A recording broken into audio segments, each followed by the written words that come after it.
మీ వ్యాపారం ఎదుగుతోందా? అయితే మీరు ఖచ్చితంగా తెలుసుకోవాల్సిన ఒక ముఖ్యమైన విషయముంది. అదే గూడ్స్ అండ్ సర్వీసెస్ ట్యాక్స్, అంటే మనందరికీ తెలిసిన జీఎస్టీ. ఇది కేవలం ఒక ట్యాక్స్ అని అనుకుంటే పొరపాటే. ఇది మీ వ్యాపార ఎదుగుదలలో ఒక మైలురాయి లాంటిది. సో ఈరోజు మనం ఈ జీఎస్టీ గురించి చాలా సింపుల్గా, తేలికగా అర్థమయ్యేలా మాట్లాడుకుందాం. సరే, మీ వ్యాపారం మంచి లాభాలతో నడుస్తోంది, అంతా బాగుంది. కానీ ఇప్పుడు ఒక పెద్ద ప్రశ్న ఎదురవుతోంది.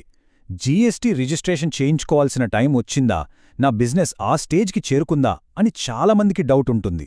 రండి, ఈ ప్రశ్నకు సమాధానమేంటో ఇప్పుడు తెలుసుకుందాం. ఈ జీఎస్టీ ప్రయాణాన్ని మనం ఒక 5 స్టెప్స్గా విడగొట్టుకుని చూద్దాం.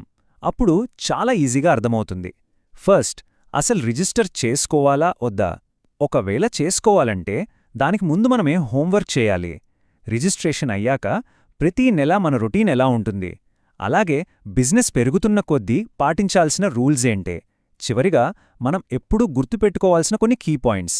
సింపుల్ కదా? రైట్, ముందుగా మనం మొదటి పాయింట్ చూద్దాం.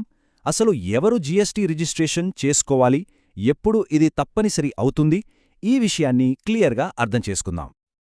చూడండి, జీఎస్టీ లిమిట్స్ అనేవి మీరు అమ్మేది వస్తువులా లేక సర్వీసా అనేదాన్ని బట్టి మారుతుంటాయి. ముందుగా నార్మల్ స్టేట్స్ గురించి మాట్లాడుకుందాం. అంటే మన ఆంధ్రప్రదేశ్, తెలంగాణ లాంటివి.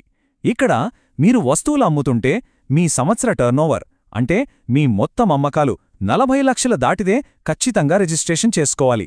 అదే మీరు సర్వీసులు అందిస్తుంటే ఈ లిమిట్ 20 లక్షలు మాత్రమే.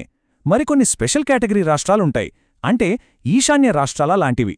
అక్కడ ఈ లిమిట్స్ ఇంకా తక్కువ. వస్తువులకు 20 లక్షలు, సేవలకు కేవలం 10 లక్షలు. అయితే ఇక్కడొక ఇంట్రెస్టింగ్ పాయింట్ ఉంది. కొన్ని సందర్భాల్లో మీ టర్నోవర్తో అస్సలు సంబంధం ఉండదు.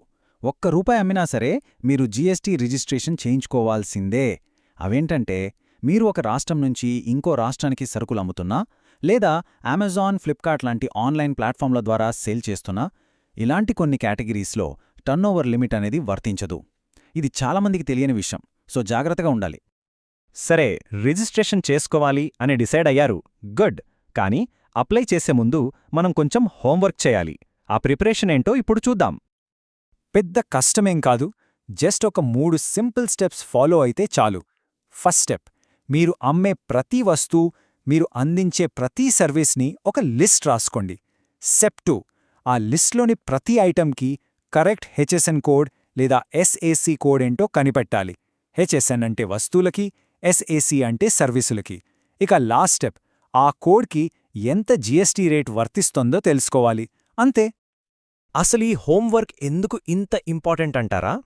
ఎందుకంటే మీరు స్టార్టింగ్లోనే ఈ కోడ్స్, రేట్స్ కరెక్ట్గా సెట్ చేసుకుంటే మీ ప్రోడక్ట్ ప్రైజింగ్ పర్ఫెక్ట్గా ఉంటుంది, మీ క్యాష్ ఫ్లో మేనేజ్మెంట్ ఈజీ అవుతుంది. అన్నింటికన్నా ముఖ్యం, ఫ్యూచర్లో డిపార్ట్మెంట్ నుంచి వచ్చే నోటీసులు, ఫైన్ల టెన్షన్ ఉండదు. సో ఈ ప్రిపరేషన్ చాలా చాలా ముఖ్యం. ఓకే, రిజిస్ట్రేషన్ అయిపోయింది. ఇకపై లైఫ్ ఎలా ఉంటుంది అంటే, జీఎస్టీ రిజిస్ట్రేషన్ తర్వాత ప్రతీ నెల మన బిజినెస్లో కొన్ని కొత్త పనులు వచ్చి చేరుతాయి. అవి మన రొటీన్లో ఒక భాగమైపోతాయి. అవేంటో ఇప్పుడు చూద్దాం. ప్రతి నెల మనం మెయిన్గా 2 రిటర్న్స్ ఫైల్ చేయాలి. ఒకటి జీఎస్టీఆర్ 1, ఇంకోటి జీఎస్టీఆర్ 3B. సింపుల్గా చెప్పాలంటే జీఎస్టీఆర్ 1 అనేది మన సేల్స్ రిపోర్ట్ కార్డ్. ఆ నెలలో మనం ఎవరికి ఏమమ్మామో ఆ బిల్లుల వివరాలన్నీ ఇందులో చూపిస్తాం.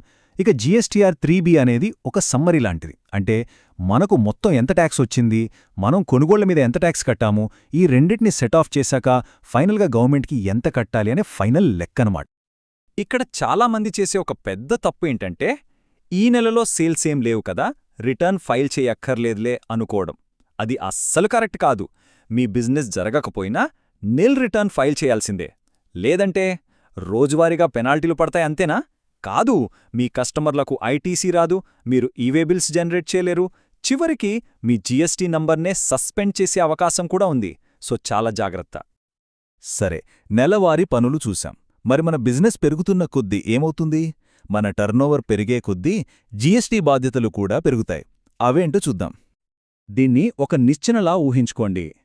మీ వ్యాపారం ఒక్కో మెట్టు ఎక్కుతున్న కొద్దీ కంప్లయన్స్ కూడా పెరుగుతుంది. ఉదాహరణకి, మీ టర్నోవర్ 2 కోట్లు దాటిందా? అప్పుడు మీరు జీఎస్టీఆర్ 9 అంటే యాన్యువల్ రిటర్న్ ఫైల్ చేయాలి. అదే 5 కోట్లు దాటితే జీఎస్టీఆర్ 9C అనే రీకన్సిలియేషన్ స్టేట్మెంట్తో పాటు బిజినెస్లకు ఇచ్చే బిల్లులకి ఈ ఇన్వాయిసింగ్ తప్పనిసరి.